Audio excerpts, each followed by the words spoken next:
Hello बच्चों, कैसे हो। पीछे बेटा 3 लेक्चर पे हमने सॉल्यूशन का बेसिक पढ़ लिया है और सारे कंसंट्रेटेड टर्म्स भी हमने पढ़ ली थी।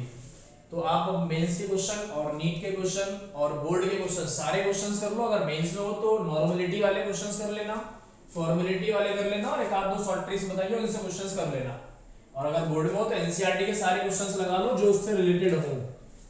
आज हम बेटा अगला टॉपिक पढ़ेंगे सॉल्युबिलिटी, सबसे इंपॉर्टेंट टॉपिक है सॉल्युबिलिटी। हर साल बेटा एक क्वेश्चन यहां से मिलना है बोर्ड में, सॉल्युबिलिटी से हर साल एक क्वेश्चन मिलना ही मिलना है आपको। तो बहुत इंपॉर्टेंट टॉपिक है, अच्छे से पढ़ना। सबसे पहले सॉल्युबिलिटी की बेटा डेफिनेशन की बात करें अगर हम, तो मैं आपको समझाता हूं एक एग्जांपल से। मैंने कंटेनर के अंदर सॉल्वेंट रखा और सॉल्वेंट हमने ले लिया वाटर को।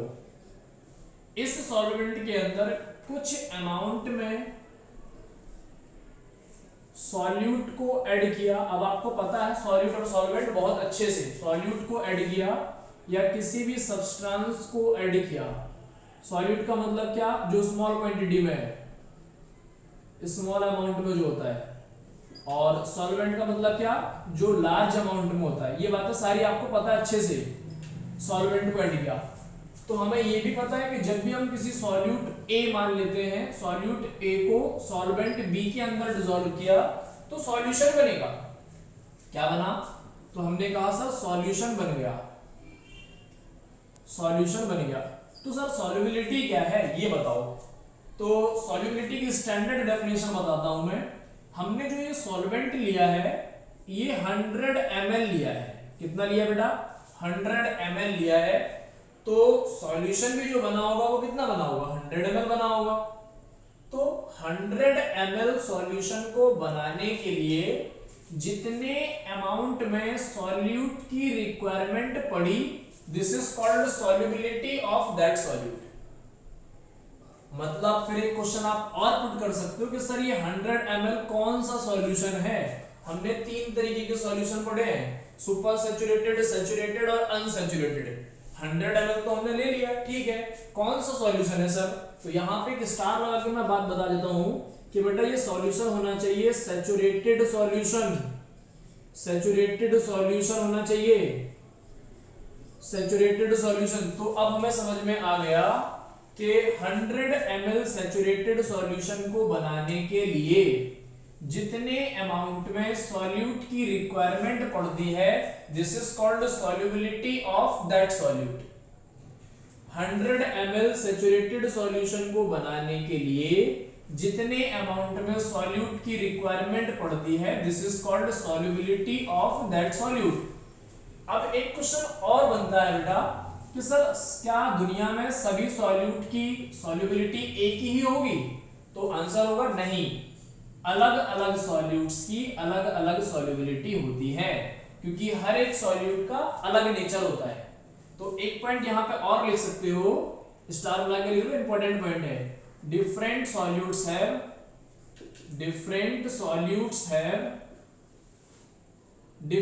सॉल्युबिलिटी। बड़ी इंपॉर्टेंट बात है बेटा, different solubility. Different solutes have different solubility, अलग अलग सॉल्यूट्स की अलग अलग सॉल्युबिलिटी होती है। तो अगर अब मैं डेफिनेशन की बात करूं तो आप कहोगे the amount of solute required to prepare 100 ml of saturated solution.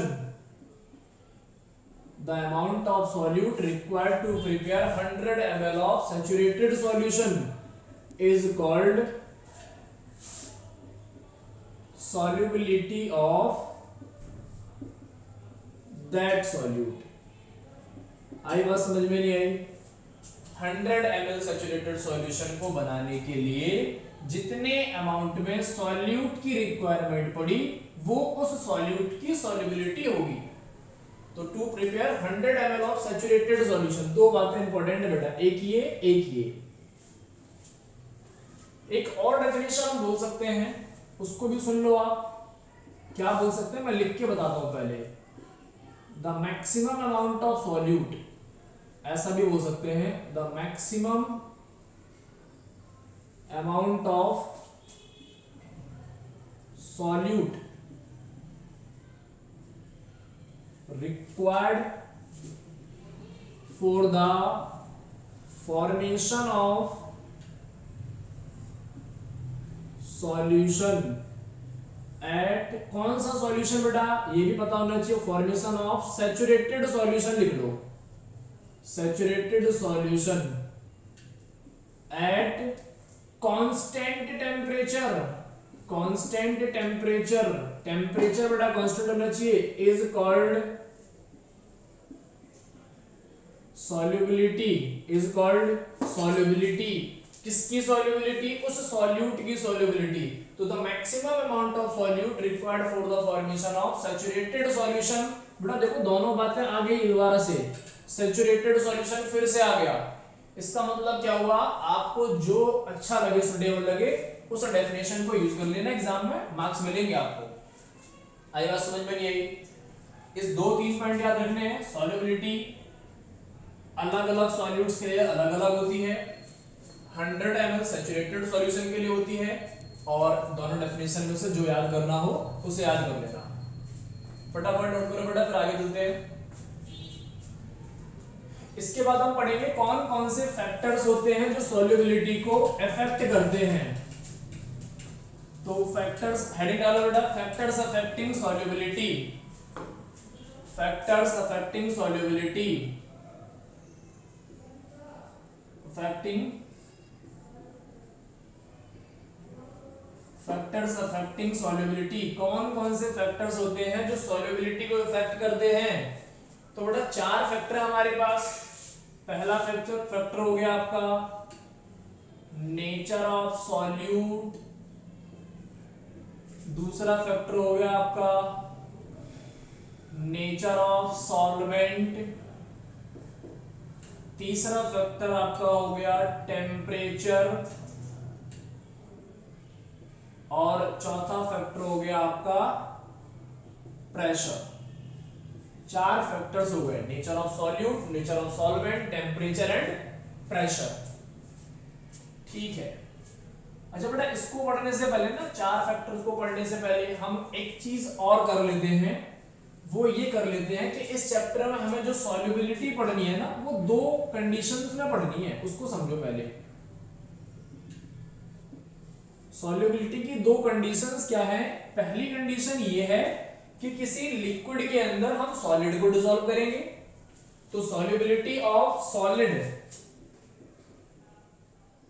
Solubility of solid in liquid. एक तो बेटा हमें ये पढ़नी है, पहली कंडीशन। दूसरी कंडीशन क्या है कि किसी गैस को हम लिक्विड में डिसॉल्व कर लेंगे, तो solubility of gas in liquid. दोनों कंडीशंस को बड़ा पढ़ना है, solubility of solid in liquid, solubility of gas in liquid, ये दोनों हमें पढ़ना हमारे सिलेबस में है। तो सॉल्युबिलिटी के ये चारों फैक्टर्स है जो सॉल्युबिलिटी को इफेक्ट करेंगे। हमें इन कंडीशंस में इन चारों फैक्टर्स को अप्लाई करना है, उसके बाद इनका रिजल्ट देखना है। तो अगर मैं पहले फैक्टर की बात करता हूं तो समझो आराम से, आसान है बड़ा सारे। नेचर ऑफ सॉल्यूट और नेचर ऑफ सॉल्वेंट एक साथ ही लिख देता हूं मैं, नेचर ऑफ सॉल्वेंट, ये दोनों फैक्टर्स को एक साथ समझा देता हूं और आसानी से समझ में आ जाएगा। अच्छा बेटा, एक क्वेश्चन है बड़ा इंपॉर्टेंट सा, पूछा गया था कभी कि सॉल्युबिलिटी का प्रिंसिपल क्या है, किस प्रिंसिपल पे वर्क करता है सॉल्युबिलिटी। तो उन प्रिंसिपल्स को या तो मैं इनके साथ समझा दूं या अलग से समझा दूं, तो मैं इनके साथ हर बार समझाता हूं, इसका प्रिंसिपल भी समझ में आ जाएगा आपको और इनका इफेक्ट भी समझ में आ जाएगा। सॉल्युबिलिटी जिस प्रिंसिपल पे वर्क करती है वो बोलता है polar dissolve in polar, in polar medium and dissolve in non-polar medium. Non-polar dissolve in non-polar medium. ये बड़ी इंपॉर्टेंट बात है बेटा. Polar dissolve in polar medium, non polar dissolve in non polar medium. मतलब सॉल्युबिलिटी का जो principle हो गया वो हो गया like dissolve in like, like dissolve in like and vice versa. आई बात समझ में नहीं आई बेटा? बहुत इंपॉर्टेंट बात है. Like dissolve in like and vice versa. Like like के अंदर डिसॉल्व होगा और अनलाइक अनलाइक के अंदर डिसॉल्व होगा. यही इसका प्रिंसिपल है और यही इनके फैक्टर्स हैं. मान लो कोई सॉल्यूट था आपका पोलर और जो सॉल्वेंट था वो आपका ये था नॉन पोलर. सॉल्वेंट कैसा था? Non polar. और जो आप सॉल्यूट को डिसॉल्व कर रहे थे वो कैसा था? पोलर. तो क्या ये सॉल्यूशन बनेगा? तो आप कहोगे नहीं बनेगा सर, ये भी कंडीशन खत्म. अच्छा, अगर मैं इस बार बोलता हूं आपको सेकंड केस में जो आपका सॉल्वेंट है वो है पोलर और जो आप सॉल्यूट को डिसॉल्व कर रहे हो वो है नॉन पोलर, तो क्या सॉल्यूशन बनेगा? तो आप कहोगे सर नहीं बनेगा, दोनों कंडीशंस फेल हो गई. तो सॉल्यूशन कब बनेगा? जब दोनों चीज या तो पोलर हो, सॉल्वेंट भी आपका पोलर था और सॉल्यूट भी आपका पोलर था, ये सॉल्यूशन बनेगा क्योंकि नेचर सेम है. अगर मैं एक और कंडीशन दूं, सॉल्वेंट भी आपका नॉन पोलर था और सॉल्यूट भी आपका नॉन पोलर था, इसका मतलब क्या हुआ? ये भी सॉल्यूशन बनेगा, ये भी सॉल्यूशन बनेगा. लाइक डिसॉल्व लाइक का मतलब समझ में आया बेटा? Polar dissolve in polar. Polar का मतलब मैं बहुत पहले बता चुका था लेक्चर में, दोबारा से सुन लो. पोलर का मतलब क्या होता है? Charge difference. Charge difference. अगर चार्ज डिफरेंस आ रहा है तो पोलर होगा और चार्ज डिफरेंस नहीं है तो कैसा होगा? Non polar. तो polar dissolve in polar, non polar dissolve in non polar. जैसे अगर मैं बात करता हूं NaCl पोलर है नॉन पोलर है? तो आप कहोगे सर पोलर है. NaOH पोलर है. H2SO4 पोलर है. जिसमें भी चार्ज होगा सारे कैसे होंगे? पोलर. नॉन पोलर का मतलब क्या होगा बेटा? जिसमें चार्ज नहीं होगा. There is no charge difference. No charge difference. जितने भी फैटी एसिड्स होते हैं सारे नॉन पोलर होते हैं, मैक्सिमम ऑल फैटी एसिड्स. तो पहला पॉइंट शायद समझ में आ गया होगा बहुत अच्छे से. नेचर ऑफ सॉलिड और नेचर ऑफ सॉल्वेंट का मतलब क्या हुआ? अगर पोलर होगा तो पोलर मीडियम चाहिए, नॉन पोलर होगा तो नॉन पोलर मीडियम चाहिए. ऐसा कभी नहीं हो सकता दुनिया में कि पोलर नॉन पोलर के अंदर डिसॉल्व हो जाए और नॉन पोलर पोलर के अंदर डिसॉल्व हो जाए. यही कॉन्सेप्ट से हमने सीखा है कि ऑयल कभी पानी के अंदर डिसॉल्व नहीं होता. Oil never dissolve in water and water also never dissolve in oil. Oil सिर्फ ऑयल के अंदर डिसॉल्व होगा. अगला फैक्टर देखो बेटा, दूसरा तीसरे नंबर का फैक्टर देखोगे टेम्परेचर. फटाफट नोट करो उसको.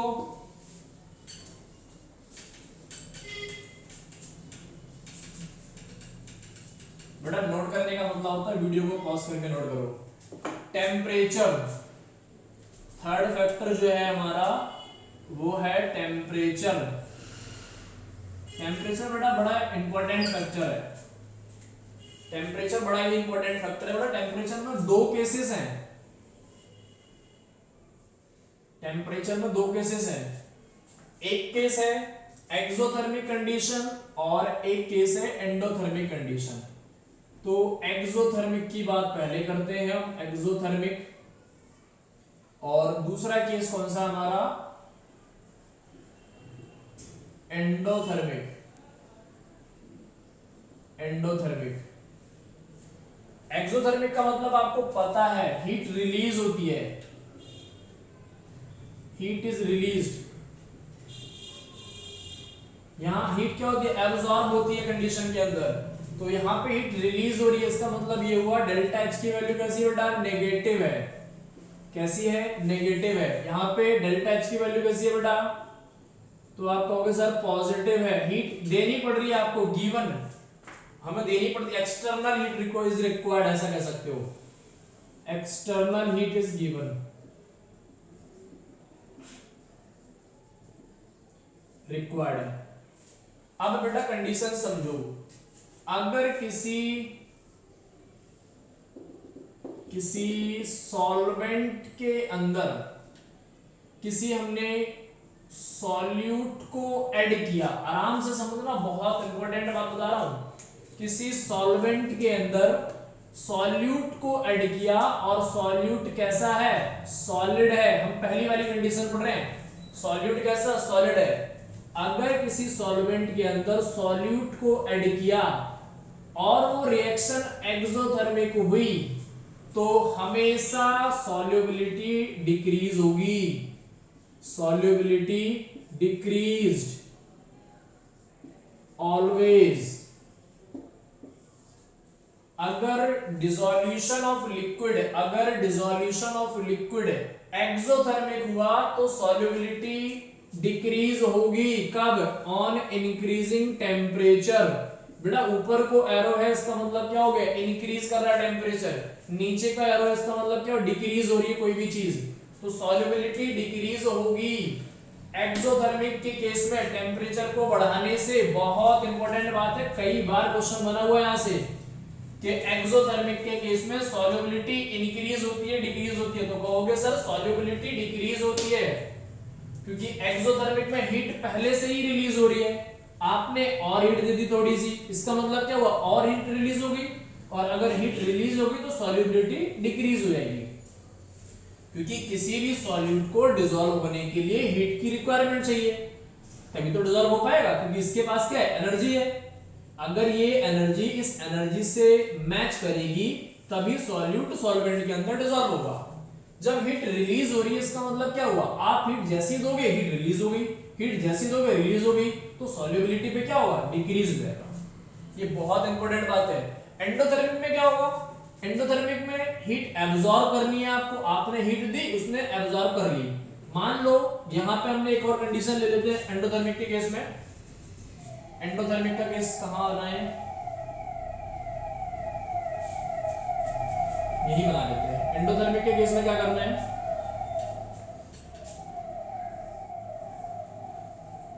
हमने सॉल्यूशन बनाया और हमें सॉल्यूशन के अंदर हीट को देना पड़ रहा है, external amount of heat is required, heat is given, heat देनी पड़ रही है हमें, external amount of heat is required. तो बेटा पहले से सॉल्वेंट के पास हीट थी, कुछ एनर्जी थी कुछ, और सॉल्यूट के पास भी कुछ एनर्जी थी। सॉल्यूट सॉल्वेंट के अंदर डिसॉल्व हो रहा था, वो अपनी एनर्जी से डिसॉल्व हो रहा था। जैसे ही हमने एक्सटर्नल हीट दी, इसका मतलब क्या हुआ, थोड़े से अमाउंट में और एनर्जी हमने ऐड कर दी।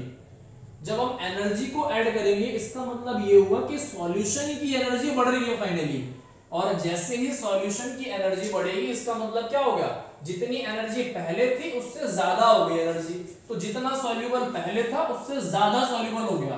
तो एंडोथर्मिक के केस में सॉल्युबिलिटी इंक्रीज कर दी है बेटा, solubility increased on increasing temperature. बहुत इंपॉर्टेंट बात है बेटा ये दोनों, solubility increase on increasing temperature. Endothermic के केस में सॉल्युबिलिटी इंक्रीज करती है टेम्परेचर के बढ़ाने से, कई बार क्वेश्चन पूछा हुआ है। एक्सोथर्मिक के केस में सॉल्युबिलिटी डिक्रीज करेगी टेम्परेचर के बढ़ाने से, क्योंकि यहाँ पे फाइनल एनर्जी कम हो रही है और यहाँ पे टोटल एनर्जी बढ़ रही है। यहाँ टोटल एनर्जी डिक्रीज हो रही है, टोटल एनर्जी बढ़ रही है, इसका मतलब क्या हुआ कि सॉल्युबिलिटी एनर्जी के साथ साथ बढ़ेगा, मतलब टेम्परेचर के साथ बढ़ेगा। बेटा अगला फैक्टर है प्रेशर, प्रेशर को भी देखते हैं।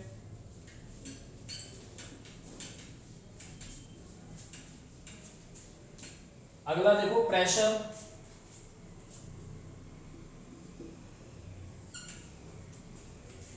प्रेशर की बात अगर मैं करूं तो एक बात इंपॉर्टेंट, बहुत इंपॉर्टेंट बात यह है कि मैक्सिमम केसेस में प्रेशर का इफेक्ट सिर्फ गैसेस पे होता है।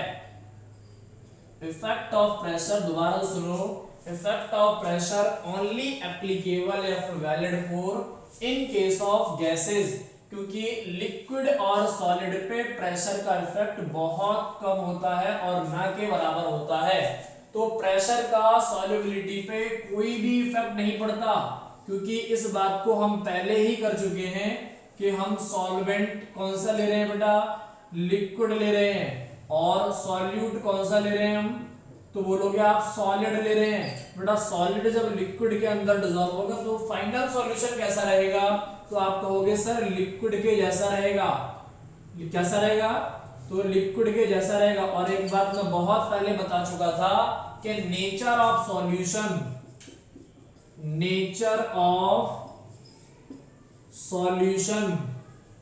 Depends on the nature of solvent. कौन सा सॉल्वेंट है, लिक्विड सॉल्वेंट है तो सॉल्यूशन कैसा रहेगा, हमेशा लिक्विड रहेगा। अगर गैस सॉल्वेंट है तो सॉल्यूशन कैसा रहेगा, हमेशा गैस के फॉर्म में रहेगा। अगर सॉल्वेंट आपका लिक्विड है तो सॉल्यूशन कैसा रहेगा बेटा, तो सॉल्यूशन आपका कैसा रहेगा, सॉल्यूशन भी आपका कैसा रहेगा, लिक्विड रहेगा। और अगर आपका सॉल्वेंट गैस है तो सॉल्यूशन का नेचर कैसा रहेगा बेटा, सॉल्यूशन का नेचर गैस रहेगा। और अगर आपका सॉल्वेंट सॉलिड है तो सॉल्यूशन भी कैसा रहेगा, सॉलिड ही रहेगा। तो इस बात को थोड़ा सा याद रखना। तो प्रेशर का इफेक्ट क्या होगा, तो कहोगे there is no effect of pressure on solubility of क्या, solubility of solid in liquid. There is no effect on solubility of solid in liquid. ये हुआ आपका प्रेशर का इफेक्ट। फटाफट नोट करो बेटा, उसके बाद फिर आगे बात करते हैं।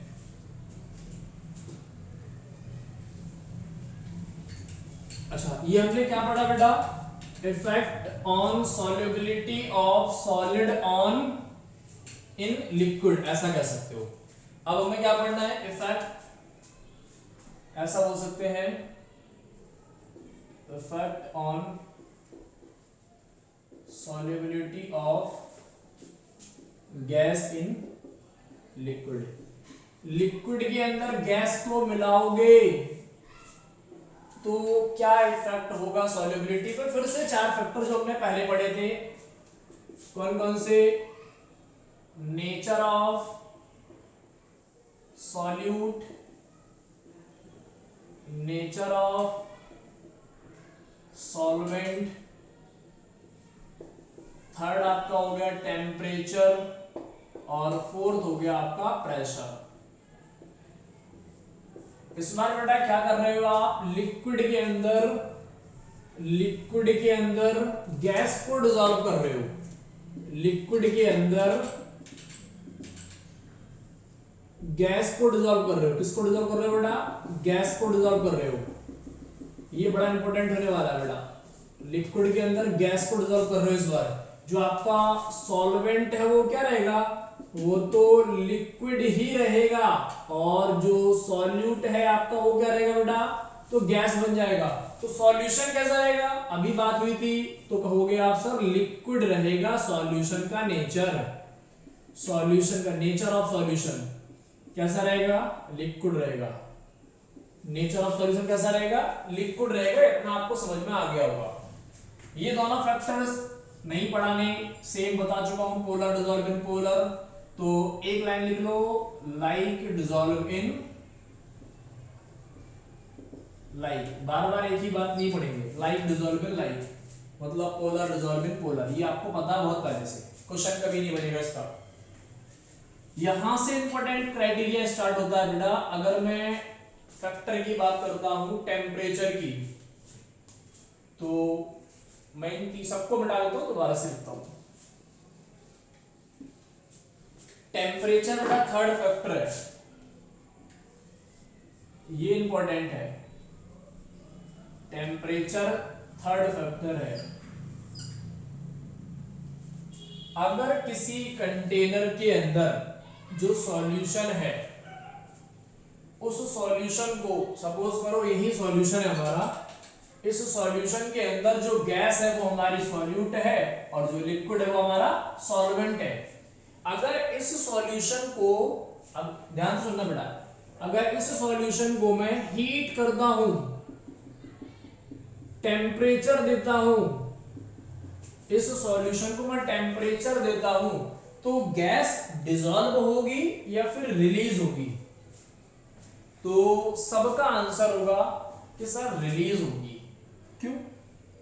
क्योंकि जैसे ही टेम्परेचर बढ़ाओगे इनकी काइनेटिक एनर्जी बढ़ेगी मॉलिक्यूल्स की, तो जो गैसेस के पार्टिकल्स पहले से डिसॉल्व होंगे उनका भी मूवमेंट बढ़ेगा और वो रिलीज होना चाहिए, और वो रिलीज होना चाहिए। अगर ओपन कंटेनर होगा तो मैं ऐसे बना देता हूं, एक सॉल्यूशन था, लिक्विड था इसके अंदर और कुछ अमाउंट में गैस भी डिसॉल्व थी। जैसे ही आपने टेम्परेचर को बढ़ाया, टेम्परेचर को बढ़ाया तो जो गैस डिसॉल्व थी वो इवोपरेट हो जाएगी। क्या हो जाएगी बेटा? इवोपरेशन हो जाएगा, evaporation of gas, evaporation of gas. इसका मतलब ये हुआ कि हमेशा हमेशा डिसॉल्यूशन ऑफ गैस, मतलब गैस का डिसॉल्व होना लिक्विड के अंदर एक्सोथर्मिक होगा। हमेशा, हमेशा का मतलब बेटा हमेशा, कोई भी कंडीशन हो, हमेशा डिसॉल्यूशन ऑफ गैस एक्सोथर्मिक ही होगा। चाहे आप टेम्परेचर को कुछ भी, कितना भी डिग्री चेंज करो, फर्क नहीं पड़ता। तो एक लाइन बस याद रखना, dissolution of gas, dissolution of gas is always exothermic, exothermic in nature. बहुत इंपॉर्टेंट बात है बेटा, बहुत इंपॉर्टेंट बात है। Dissolution of gas is always exothermic in nature. कोई भी क्राइटेरिया हो, कोई भी कंडीशन हो, हमेशा डिसॉल्यूशन ऑफ गैस एक्सोथर्मिक ही होगा। और हमने पढ़ा हुआ है पिछले लेक्चर, अभी थोड़ी देर पहले, कि जब भी कोई एक्सोथर्मिक कंडीशन होती है तो वहां से हीट रिलीज हो रही होती है, तो हीट इज रिलीज। और अगर हीट रिलीज होगी तो हमने पढ़ा अभी थोड़ी देर पहले कि सॉल्युबिलिटी डिक्रीज होगी। तो दूसरी इंपॉर्टेंट बात हो गई, सॉल्युबिलिटी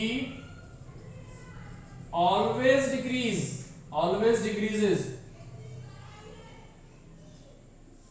ऑलवेज डिक्रीजेस। एरो भी लगा के लिख भी दिया, solubility always decreases with temperature, with temperature. Solubility हमेशा डिक्रीज होगी टेम्परेचर के साथ। क्यों? क्योंकि एक्सोथर्मिक होता है, एंडोथर्मिक सोचना ही नहीं आपको कभी, एंडोथर्मिक वाली केस सोचना ही नहीं है।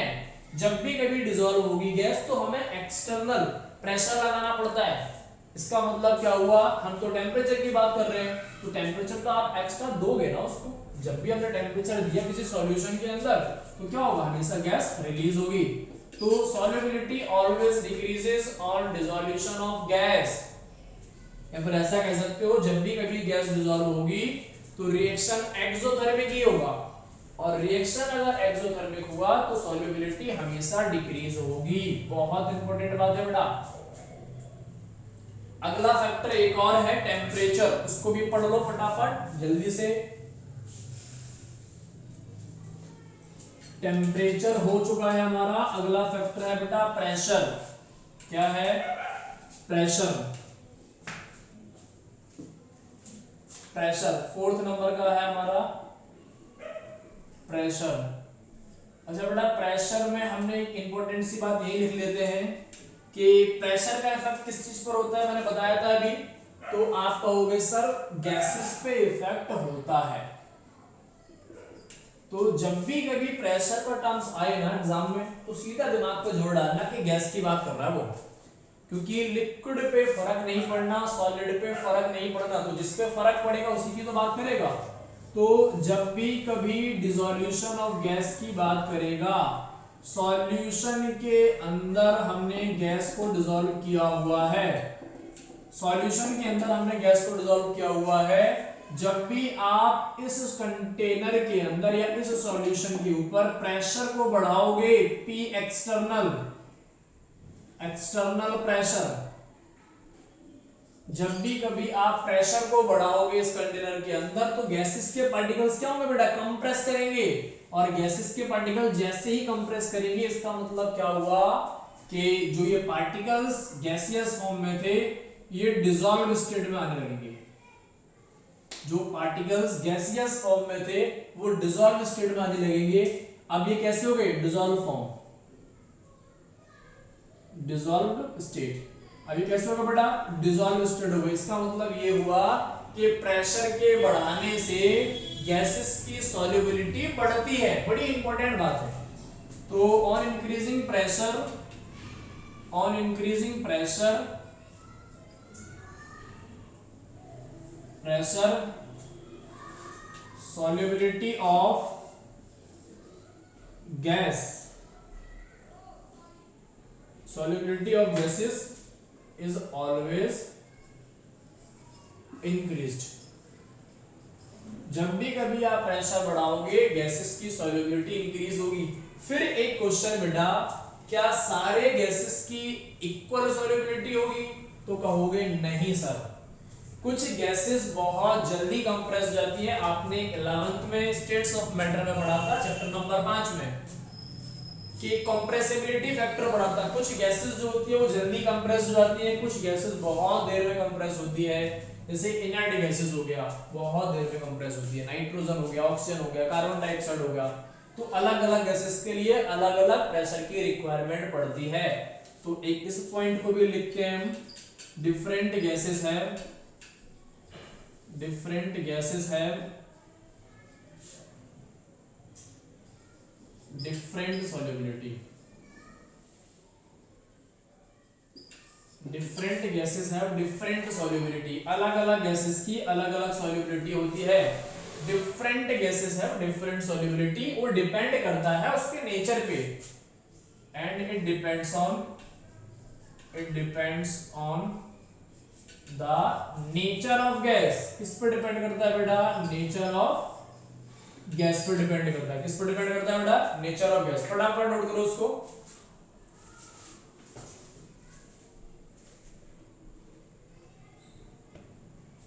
बेटा नोट हो गया, फटाफट देखो। अगला टॉपिक देखो, हेनरीज लॉ देखते हैं, इंपॉर्टेंट है। हेनरीज लॉ, हेनरीज लॉ थोड़ा सा इंपॉर्टेंट है बेटा। हेनरीज लॉ,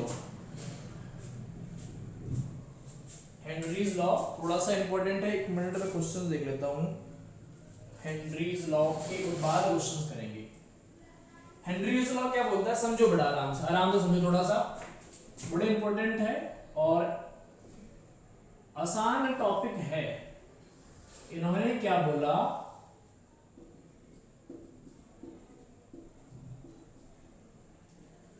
किसी कंटेनर के अंदर जितने अमाउंट में गैस डिसॉल्व होगी, मतलब किसी सॉल्यूशन के अंदर, ये क्या है बेटा, गैस है, किसी सॉल्यूशन के अंदर जितने अमाउंट में गैस डिसॉल्व होगी वो डिपेंड करेगा एक्सटर्नल प्रेशर पे। एक्सटर्नल प्रेशर, बड़ी आसान बात है ना, कितनी आसान बात बोली कि प्रेशर बढ़ाओ गैस डिसॉल्व होगी, प्रेशर बढ़ाओ और गैस डिसॉल्व होगी, तो हमें पहले से पता था। तो यही इनकी बात है कि जितना ज्यादा गैस डिसॉल्व आप करना चाहोगे किसी सॉल्यूशन के अंदर वो उसके एक्सटर्नल प्रेशर पर डिपेंड करता है। तो इन्होंने क्या कहा, the amount of gas dissolve in a liquid is directly proportional to external pressure. ये क्या है बेटा, हमने लिख लिया amount of gas, amount of gas dissolved in a liquid is directly proportional to external pressure। आई बात समझ में नहीं आई बेटा, एक्सटर्नल प्रेशर पे डायरेक्टली प्रोपोर्शनल होता है। The amount of gas dissolved in a liquid is directly proportional to external pressure। यही इनकी कहानी हो गई, यही इनका लॉ हो गया कि क्या क्या करना है। तो हम लिख देते हैं the amount of gas dissolve in a liquid is directly proportional to the pressure applied over the gas. The amount of gas dissolved in liquid is directly proportional to pressure applied over the gas. जितना ज्यादा आप pressure apply करोगे, external pressure लगाओगे, उतनी ज्यादा gas dissolve होगी। अगर मैं बेटा इसको मोल फ्रैक्शन के टर्म्स में लिख दूं तो आप क्या कहोगे? अच्छा बेटा यहाँ पे एक लाइन और लिख लेते हैं, P is equal to K H x. के एच क्या है? Henrys constant. क्या है बेटा? हेनरीज कांस्टेंट है P, और के एच बोल सकते हो, P is equal to K H x. यही इनकी कहानी थी, P is equal to K H x. इन्होंने एक बात और बोल दी, ये तो इनका बेसिक लॉ हो गया, मोल फ्रैक्शन के टर्म्स में भी कह दिया इन्होंने। क्या बोल दिया बेटा मोल फ्रैक्शन के टर्म्स में? मान लिया मैंने कि इसके अंदर जो गैस था उसको A मान लिया, और जो सॉल्यूशन था वो सॉल्वेंट होगा, सॉल्वेंट को हमने B बोल दिया। तो इन्होंने क्या कहा था? P is directly proportional to X। Proportional को हटाओगे, P is equal to K H X. P is equal to K H X. बेटा A के लिए बोलूंगा तो P is equal to K H X A बोल दूं क्या? ये इक्वेशन 1 हो गई फॉर सॉल्यूट। B के लिए बोलूंगा तो P is equal to K H x B हो गया, ये इक्वेशन 2 हो गई। सॉल्यूशन के लिए बात करूंगा तो PT is equal to PA plus, ये A के लिए था, ये B के लिए था, PA प्लस PB। तो PT की अगर मैं बात करता हूं तो PT इज इक्वल टू क्या हो गया बेटा? के एच एक्स ए प्लस के एच एक्स बी। ये हो गया हमारा PT। तो ये और ये हमारा PT का मतलब क्या होगा बेटा? Total pressure. PT का मतलब क्या होगा बेटा? Total pressure. तो दोनों के मोल फ्रैक्शन के सम के इक्वल आ गया, तो ये हो गया in terms of mole fraction. In terms of mole fraction, mole fraction के टर्म्स में हो गया बेटा। ये किसके टर्म्स में हो गया? मोल फ्रैक्शन के टर्म्स में। एक बात हमने और पढ़ी थी, एक्स ए प्लस एक्स बी का सम कितना होता है बेटा? 1। तो किसी एक को रिप्लेस भी कर सकते हो आप। अगर मैं एक्स ए रिप्लेस करना चाहूं तो 1 माइनस एक्स बी हो गया, इसको भी पुट कर सकते हो, आसान हो गया ये। तो PT इज इक्वल टू क्या हो गया? के एच एक्स की जगह पे क्या कर सकते हो? 1 माइनस एक्स बी प्लस के एच एक्स बी। ये हो गया हमारा बेटा। ऐसे ही हम b को भी रिप्लेस कर सकते हैं, तो X B is equal to क्या हो गया? 1 माइनस एक्स ए। तो इसको भी रिप्लेस कर सकते हो, तो PT is equal to K H X A plus के एच 1 माइनस एक्स ए। एक ये बात हो गई। तो बेटा यहां से क्वेश्चन मिलेगा आपको बोर्ड में, हर साल कंफर्म मिलने वाला क्वेश्चन है। फटाफट जल्दी से नोट कर लो। ये किसके टर्म्स में हो गया बेटा? In terms of mole fraction. In terms of mole fraction. In terms of mole fraction. Mole fraction के टर्म्स में हो गई ये।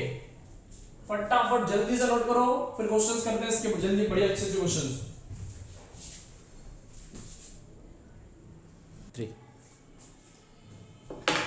नोट हो गया बेटा? ये वाला नोट हो गया। PT is equal to K H X ए, के एच 1 माइनस एक्स ए। किसी भी टर्म्स में लिख सकते हो, किसी भी टर्म्स में लिख सकते हो। तो ये यहां पे अगर नहीं दिख रहा हो आपको तो मैं इसको यहां लिख देता हूं, PT is equal to K H x B और प्लस के एच 1 माइनस एक्स ए। एक्स ए, ये एक्स ए के टर्म्स में हो गया।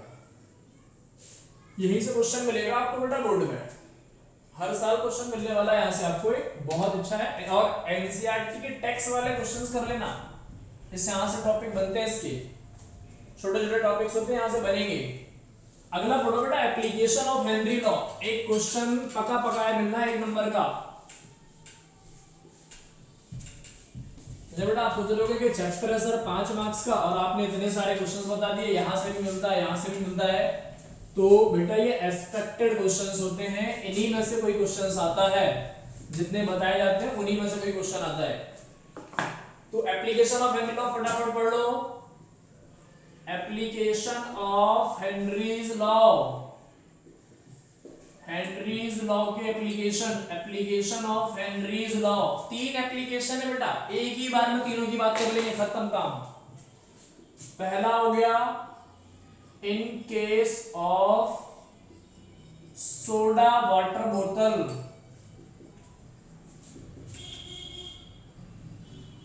In case of soda water बोतल। बेटा पेप्सी पिए, पेप्सी पहली बार जब पेप्सी पियोगी बड़े शौक से पियोगी कि हाँ आज तो पेप्सी पी हमने, और जैसे डकार आई होगी तो नाक से निकलने वाली होगी। इसका मतलब क्या हुआ कि वो हेनरी भाई साहब ने ही बताया था कि क्यों नाक से पेप्सी निकलती है। ये बना देता हूं मैं कोको कोला, ये लो ढक्कन लगा दी, पैक कर दी, पेप्सी। बेटा इसके अंदर कुछ भी नहीं होता है, सिर्फ पानी का कमाल है, पानी होता है और हम बहुत ज्यादा एक्सटर्नल प्रेशर पे कार्बन डाइऑक्साइड को डिसॉल्व कर देते हैं इसमें। बस कार्बन डाइऑक्साइड का कमाल है, जितना ज्यादा नाक से पेप्सी निकली आपके वो सब कार्बन डाइऑक्साइड की वजह से हुई। जितनी अच्छी डकार आई वो कार्बन डाइऑक्साइड की वजह से हुआ बेटा। कार्बन डाइऑक्साइड की वजह से कैसे हो गया? हमने क्या करा, इस सॉल्यूशन के अंदर मतलब पेप्सी के अंदर बहुत ज्यादा एक्सटर्नल प्रेशर से कार्बन डाइऑक्साइड को डिसॉल्व कर दिया और ऊपर से कैप लगा दिया, ऊपर से बहुत ज्यादा टाइटली कैप लगा दिया ताकि कार्बन डाइऑक्साइड लीक ना हो सके, ताकि कार्बन डाइऑक्साइड लीक ना हो सके। और हमने कुछ अमाउंट में पेप्सी की बोतल को खाली छोड़ दिया, क्यों? ताकि यहाँ पे मेंटेन रहे कार्बन डाइऑक्साइड, कुछ यहाँ पर भी होगी खाली स्पेस में, तो कुछ कार्बन डाइऑक्साइड जैसे ही आपने पेप्सी की बोतल को शेक किया तो कुछ कार्बन डाइऑक्साइड इसके अंदर डिसॉल्व हो गई, और बहुत ज्यादा शेक कर दिया तो सारी कार्बन डाइऑक्साइड डिसॉल्व हो गई। और जैसे ही आपने ढक्कन को खोला, इसकी कैप को खोला, तो जो डिसॉल्व कार्बन डाइऑक्साइड थी वो क्या होगी? बाहर निकलने की कोशिश करेगी, लेकिन डिसॉल्व तो वो पानी के अंदर थी ना। इसका मतलब ये हुआ कि जो पानी के अंदर डिसॉल्व थी वो पानी भी सारा बाहर निकल जाता है, और तभी पेप्सी की बोतल पूरी की पूरी खाली। और जब हम पेप्सी पीते हैं तो हमारी बॉडी के अंदर भी कार्बन डाइऑक्साइड गया, और हमें पता है कि बॉडी के अंदर कार्बन डाइऑक्साइड एब्जॉर्ब नहीं होता, हमें ऑक्सीजन की रिक्वायरमेंट पड़ती है, कार्बन डाइऑक्साइड रिलीज होता है। तो जो पेप्सी हमने पी उसके अंदर कार्बन डाइऑक्साइड भी था, हमारी बॉडी को कार्बन डाइऑक्साइड चाहिए ही नहीं। इसका मतलब ये हुआ कि जैसे ही हमने पेप्सी पी, डकार जो आई वो कार्बन डाइऑक्साइड की वजह से आई, और वही बाहर की तरफ आना चाहती है, तभी हमें लगता है कि पेप्सी निकलने वाली है। तो पहला एप्लीकेशन है कि dissolved form of carbon dioxide is used in Pepsi. बड़ी इंपॉर्टेंट बात है, dissolved form of carbon dioxide is used in Pepsi. यही क्वेश्चन पूछता है आपसे कि पेप्सी के अंदर ऐसी कौन सी गैस डिसॉल्व होती है जिसकी वजह से वो बाहर की तरफ आने की कोशिश करती है, तो कहते हैं हम कार्बन डाइऑक्साइड। क्योंकि कार्बन डाइऑक्साइड इजीली लिक्विड के अंदर डिसॉल्व नहीं होता। आपने कंप्रेसिबिलिटी फैक्टर 11th में पढ़ा था, बहुत ज्यादा वैल्यू होती है इसकी, मींस अगेंस्ट में कंप्रेसिबिलिटी फैक्टर, अगेंस्ट डिसॉल्यूशन, जल्दी से कार्बन डाइऑक्साइड पानी के अंदर डिसॉल्व नहीं होती। दूसरा एप्लीकेशन भी सुन लो बेटा, बड़ा इंपॉर्टेंट है। एट हाई एल्टीट्यूड, जिसे कहते हैं एल्टीट्यूड सिकनेस भी बोलते हैं बेटा। सिकनेस का मतलब क्या? कमी आना। एट हाई एल्टीट्यूड बेटा, जैसे जैसे हम बहुत ऊपर की तरफ जाएंगे, पहाड़ों पे जाएंगे या फिर उससे ऊपर जाएंगे, तो हमें थोड़ा सा ना घुटन सी फील होगी। जैसे जैसे हम एल्टीट्यूड पर जाते रहेंगे हमें थोड़ी सी घुटन सी फील होगी। इसका मतलब क्या हुआ कि जो घुटन हो रही है बेटा किस चीज की वजह से हो रही है? इस हाइट की वजह से हो रही है। किसकी वजह से हो रही है बेटा? इस हाइट की वजह से हो रही है। जितना हाइट होगी उतना ही कम ऑक्सीजन का पार्शियल प्रेशर होगा। तो जैसे हाइट बढ़ती है वैसे ही partial pressure of oxygen decrease. और बेटा हमें पता है कि हमें सांस लेने के लिए किसकी रिक्वायरमेंट पड़ती है, तो आप कहोगे सर ऑक्सीजन की रिक्वायरमेंट पड़ती है। तो जैसे जैसे हम हाइट पे जाएंगे वैसे वैसे ऑक्सीजन का पार्शियल प्रेशर डिक्रीज हो जाएगा। और अगर ऑक्सीजन का पार्शियल प्रेशर डिक्रीज हुआ तो हमें सांस लेने में प्रॉब्लम होगी। तो जो लोग ऊपर जाते हैं बहुत हाइट पे उनको वहां पे सांस लेने में प्रॉब्लम होती है, मतलब problem in breathing, partial pressure of oxygen decrease, so problem in breathing में बहुत ज्यादा प्रॉब्लम होती है बेटा, पहली इंपॉर्टेंट बात। दूसरी इंपॉर्टेंट बात यह है कि ब्रीदिंग में प्रॉब्लम क्यों हो रही है, तो हम कहेंगे कि सर हमें सफिशिएंट अमाउंट में ऑक्सीजन नहीं मिल रही जो कि हमें चाहिए होती है, रेस्पिरेशन के प्रोसेस के लिए। तीसरी इंपॉर्टेंट बात है, क्वेश्चन पूछेगा आपसे, डायरेक्ट क्वेश्चन में बात करता हूं कि हम हाई एल्टीट्यूड पे जाएंगे तो हमारी आरबीसी की काउंट बढ़ेगी या कम होगी। तो बेटा थोड़ा सोचो कि हाई एल्टीट्यूड पे जब हम गए तो प्रेशर कम हो गया, लेकिन उस प्रेशर को मेंटेन करने के लिए हम क्या करेंगे, जल्दी जल्दी सांस लेंगे। क्यों, ताकि हमारी बॉडी को प्रॉपर अमाउंट में ऑक्सीजन मिल सके। जल्दी जल्दी सांस लेंगे लेकिन अब बहुत दिनों तक ऐसे ही ऊपर रहे तो हमारी बॉडी में क्या होगा, आरबीसी का प्रोडक्शन ऑटोमेटिक बढ़ जाएगा। बॉडी के अंदर बोन मैरो से जो आरबीसी का फॉर्मेशन होता है, कोई पूछ सकता है कि आरबीसी कहां बनता है, तो कहोगे बोन मैरो में बनता है। तो आरबीसी का प्रोडक्शन इंक्रीज हो जाएगा, पहली बात। क्यों, क्योंकि हमें ऑक्सीजन तो उतनी ही है लेकिन हमारी बॉडी को ऑक्सीजन ज्यादा चाहिए। तो हम ऐसा करते हैं कि आरबीसी को बढ़ा देंगे, क्योंकि आरबीसी को क्या चाहिए, ऑक्सीजन चाहिए। तो आरबीसी की काउंट इंक्रीज हो जाएगी, आरबीसी काउंट इंक्रीज, ऐसा लिख देता हूं, आरबीसी काउंट इंक्रीज हो जाएगा बेटा, और ब्रीदिंग रेट भी बढ़ जाएगा, हमारी 70 to 10 से ज्यादा हो जाएगी। Breathing rate also increases, breathing rate increased 70 to 10 से ज्यादा है। दो बेटा दो बातें याद रखना, आरबीसी की काउंट बढ़ जाती है, ब्रीदिंग रेट इंक्रीज हो जाता है, और ब्रीदिंग रेट इंक्रीज हो जाएगा इसका मतलब क्या हुआ कि हम जल्दी जल्दी सांस लेंगे और हाफ भी जाएंगे, बोलते हैं ना कि हाफने लगे हम, वो इसी की वजह से होता है। तो ये दूसरा हो गया, और इसी को बोलते हैं बेटा एल्टीट्यूड सिकनेस भी बोलते हैं, एल्टीट्यूड सिकनेस। और बेटा इसकी वजह से जो बीमारी होती है this is called anoxia. Disease का नाम क्या होता है, एनॉक्सिया। तो ऑक्सीजन के लो पार्शियल प्रेशर की वजह से जो बीमारी होती है, एल्टीट्यूड सिकनेस का हो, या तो इस नाम से पूछेगा आपसे या फिर एनॉक्सिया के नाम से पूछा जाएगा आपसे। तो बहुत इंपॉर्टेंट है, इसको याद रखना है, सारे पॉइंट याद रखने ही है। थर्ड एप्लीकेशन पढ़ो और मजेदार है।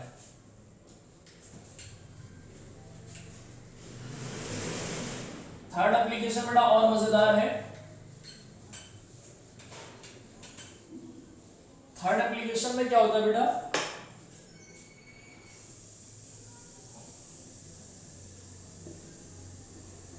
In the depth of water. Third application है बेटा, जो स्कूबा डाइवर्स होते हैं ना, तैराक जो पानी में तैरते हैं बहुत नीचे तक चले जाते हैं, तो जो स्कूबा डाइवर्स होते हैं वो, हमने ये पानी भरा हुआ है, बहुत ज्यादा तालाब है और समुद्र के अंदर स्कूबा डाइवर था, जो स्कूबा डाइवर,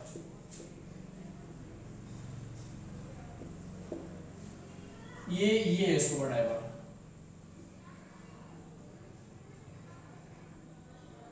ये स्कूबा डाइवर था बेटा, इसने अपने पीछे दो सिलेंडर रखे, एक रखा ऑक्सीजन का और एक रखा नाइट्रोजन का, और ये तैराक था, बहुत अच्छा स्कूबा डाइवर था। ये क्या हुआ, डेप्थ में जाना स्टार्ट हुआ, और डेप्थ में गया, और डेप्थ में गया, और डेप्थ में गया। अच्छा बेटा, ऑक्सीजन तो हमें चाहिए था सांस लेने के लिए, लेकिन इसके पास नाइट्रोजन भी था। वो इसलिए था ताकि ऑक्सीजन का प्रेशर मेंटेन रहे और ऑक्सीजन डिसॉल्व ना हो। लेकिन बहुत ज्यादा हाइट की वजह से, मतलब बहुत ज्यादा डेप्थ की वजह से, बहुत ज्यादा डेप्थ की वजह से, इस वाटर की वजह से भी तो प्रेशर लगेगा, क्योंकि पोटेंशियल एनर्जी में क्या होता है बेटा, mgh, h की वजह से जो प्रेशर लगा, जैसे ही स्कूबा डाइवर बहुत डेप्थ में पहुंचा, जैसे ही स्कूबा डाइवर बहुत डेप्थ में पहुंचा, इसके पास जो सिलेंडर थे, गैस के सिलेंडर थे ऑक्सीजन और नाइट्रोजन के, हुआ क्या कि ऑक्सीजन तो जो रेस्पायर कर रहा था ब्रीदिंग के अंदर, वो तो चाहिए ही था, इसने क्या करा, और क्या हुआ कि हाई डेप्थ की वजह से जो नाइट्रोजन था वो भी ऑक्सीजन के अंदर डिसॉल्व हो गया, और नाइट्रोजन भी ऑक्सीजन के अंदर डिसॉल्व हो गया, और हमने रेस्पिरेशन के अंदर यूज कर लिया। जैसे ही ये स्कूबा डाइवर वापस बाहर आया पानी के, तो कुछ देर के बाद इसकी बॉडी में पेन होना स्टार्ट हो गया, इसकी बॉडी में पेन होना स्टार्ट हो गया। पेन क्यों हुआ वो समझो, वही क्वेश्चन में पूछेगा आपसे बोर्ड में। तो नाइट्रोजन का पार्शियल प्रेशर ऊपर जो था वो बहुत ज्यादा था, 590 के आसपास होता है, वो आपको नहीं याद रखना है, बस इतनी सी बात याद रखो कि नाइट्रोजन हमारी बॉडी के अंदर एब्जॉर्ब नहीं होता, मतलब नाइट्रोजन का हमारी बॉडी के अंदर कोई भी जरूरत नहीं है, हमारी बॉडी को नाइट्रोजन की रिक्वायरमेंट नहीं होती। जैसे ही बॉडी से ये स्कूबा डाइवर बाहर आया, इसकी बॉडी में पेन होने लगा। क्यों होने लगा? जो नाइट्रोजन डिसॉल्व था आरबीसी के अंदर, वो नाइट्रोजन अब बॉडी से निकलने की कोशिश करने लगा, और अगर नाइट्रोजन आरबीसी से निकलने लगा तो आरबीसी के अंदर, आरबीसी से कंटिन्यू फ्लो, बेटा ब्लड का कंटिन्यू फ्लो होता है, और इस ब्लड के कंटिन्यू फ्लो से अगर मैं छोटे छोटे बबल्स बना दूं, छोटे छोटे बबल्स बना देता हूं मैं, this is the flow of RBC, RBC का फ्लो बेटा कंटिन्यू था, और इस कंटिन्यू बबल्स में जैसे ही हम ऊपर आए तो यहाँ पे बबल्स बन गए बेटा, छोटे छोटे बबल्स बन गए, और ये बबल्स किसके थे बेटा? नाइट्रोजन के बबल्स थे। किसके थे बेटा? N2 के बबल्स थे। तो इन N2 के बबल्स से यहाँ पे कैसा हो गया? डिसकंटिन्यू फ्लो हो गया। कैसा हो गया बेटा? डिसकंटिन्यू फ्लो हो गया, और यही बबल्स पेनफुल होते हैं, बहुत ज्यादा पेन करते हैं, पेनफुल इन नेचर। बबल्स कैसे होते हैं बेटा? पेनफुल होते हैं, और डिसकंटिन्यू फ्लो कर दिया उन्होंने। क्या कर दिया? Discontinue flow of blood, discontinue flow of blood, discontinue flow of blood कर दिया। डिसकंटिन्यू फ्लो ऑफ ब्लड की वजह से क्या होने लगा? इनकी बॉडी में पेन होने लगा, और बहुत ज्यादा सीरियस कंडीशन में अगर पूरी बॉडी के अंदर बबल्स बन गए तो डेथ भी हो जाती है, डेथ ऑल्सो पॉसिबल, डेथ भी हो जाती है बेटा, बहुत ज्यादा बबल्स की वजह से। एक्सेस ऑफ बबल्स अगर बन जाएंगे तो एक्सेस ऑफ बबल्स की वजह से डेथ हो जाती है, और इसी बीमारी को कहते हैं बैंड्स। डिसीज का नाम क्या बेटा? बैंड्स। क्या है? बैंड्स। बहुत इंपॉर्टेंट डिसीज है। तीन बातें समझ में आनी चाहिए। स्कूबा डाइवर डेप्थ में गया, नाइट्रोजन को सिलेंडर जो उसके पास था, नाइट्रोजन जो गैस थी, वो नाइट्रोजन ऑक्सीजन के साथ डिसॉल्व हो गई। जैसे ही स्कूबा डाइवर बाहर आया, वो नाइट्रोजन बाहर निकलने की कोशिश करने लगा, tends to remove from the body. बाहर आते ही क्या हुआ? नाइट्रोजन ने रिमूव करने की कोशिश की, जिसकी वजह से बबल्स बन गए, और यही बबल्स पेनफुल होते हैं नेचर में, और ये डिसकंटिन्यू कर दिया उन्होंने flow, discontinue flow of blood, और इन्हीं बबल्स की वजह से जो बीमारी हुई, दिस इज कॉल्ड बैंड्स। कभी कभार डेथ भी हो जाती है अगर एक्सेस कंडीशन में होंगे बैंड बबल्स तो। अब इसके लिए बेटा क्या यूज करें कि हम बैंड से बच सके? तो कोई ऐसी गैस को ले जाओ जो कि इनसॉल्युबल हो, हाई लो, मतलब बहुत ज्यादा डेप्थ में जाने के बाद भी।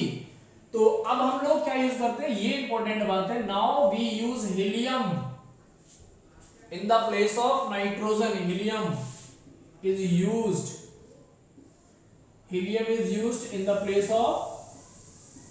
Place of nitrogen. बेटा क्यों हीलियम यूज होता है? तो आपने पढ़ा हुआ बचपन से, इनर्ट होता है, ये इनर्ट गैस है, बहुत ज्यादा डेप्थ पर भी सॉल्युबल नहीं होता, बहुत ज्यादा डेप्थ पर भी सॉल्युबल नहीं होता हीलियम। इसीलिए हीलियम को यूज करते हैं नाइट्रोजन की जगह पे। तो नाइट्रोजन की जगह पे हीलियम को यूज करते हैं, इसका मतलब क्या हो गया कि अब हम नाइट्रोजन की जगह पे हीलियम को यूज करते हैं, जिसकी वजह से बैंड्स की बीमारी नहीं होती। तो तो बेटा आज हमने हेनरी लॉ के तीनों एप्लीकेशन पढ़ लिए बड़े अच्छे से। अब आपका काम क्या है, हेनरी लॉ के सारे क्वेश्चंस करो और जो भी क्वेश्चंस डाउट बने आप कमेंट सेक्शन में लिखना, मैं आपको क्वेश्चंस की फिर सॉल्यूशन बताऊंगा और आगे हम पढ़ेंगे अगला टॉपिक व्यापार प्रश्न। Thank you.